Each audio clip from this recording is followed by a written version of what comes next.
I mean, so thinking about clients first, that's kind of a hard one because so many people come into your door and for different reasons you help change their life, and each person it's like a different thing. And one of my favorite ones is actually someone that I didn't do that much neurofeedback with. It did come from the qEEG, and it came from somebody that had come in, and he had come in from all sorts of anger and attentional issues, and his parents were saying that he was having these rages and then would say he didn't remember them, and they weren't believing him because they didn't have any reason why. They're like, you just said these awful things, you did this stuff, you had this response. And when we did the Q, we started realizing that he had epileptic form content that was in the emotional regulation area of his brain, which means that if we're having this large mass of electrical activity firing off over where somebody's supposed to regulate their emotions, a lot of burst of behaviors can happen. And during that time period, especially depending how much of a burst of activity that is, it can actually be that the person has no memory of it. So it goes into a rage fit.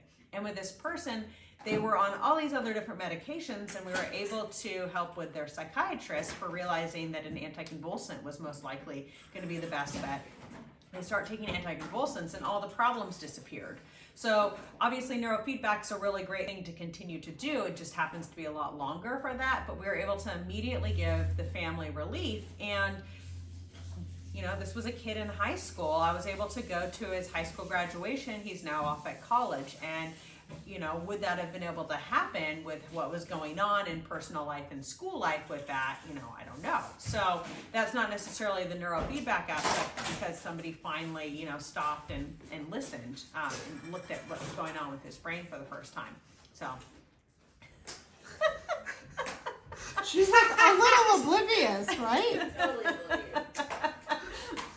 You're so noisy. Oh, I am? She's like popping bubble wrap. She's all, what do you mean? You have to put that in the video. Put it in.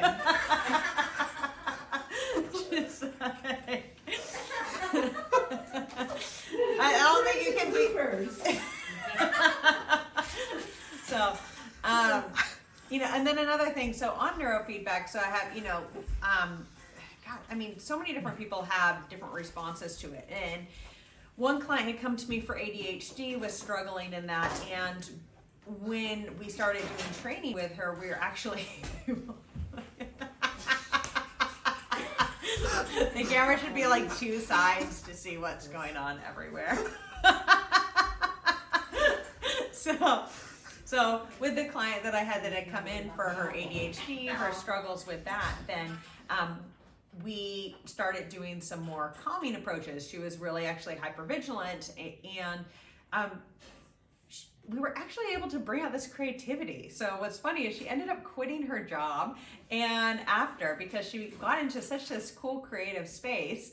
So she quit her job, and then she ended up becoming a weaver, and ended up going to get her master's in this, and is now doing shows, and was able to tap into this creative piece. She was somebody that had a really fast brain, and I see this a lot with a lot of clients that have really fast brains, and they're almost too fast. So they have all these ideas, all these things, but they can't do anything with it, and that results in anxiety. It's harder for them to pinpoint down things. They have trouble with focus.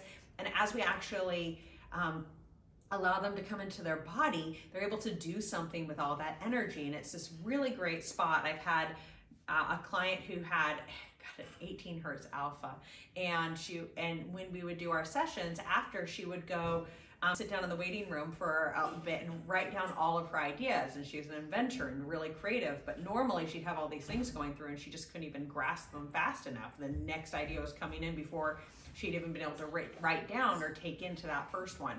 So I think a lot of people, it's just bringing them in and giving them that optimal performance of what's going on for them. So that's one of the things when I think about with clients, or I have another client who came in with severe panic attacks, and in just a couple sessions was able to just be relieved from having those panic attacks. And of course, it took longer and longer between sessions that she would have less of them, and we'd start working on self-regulation as well and things to avoid these coming up.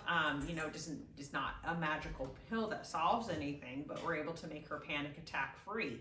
So that's always, you know, been one that, you know, life can actually function at that point.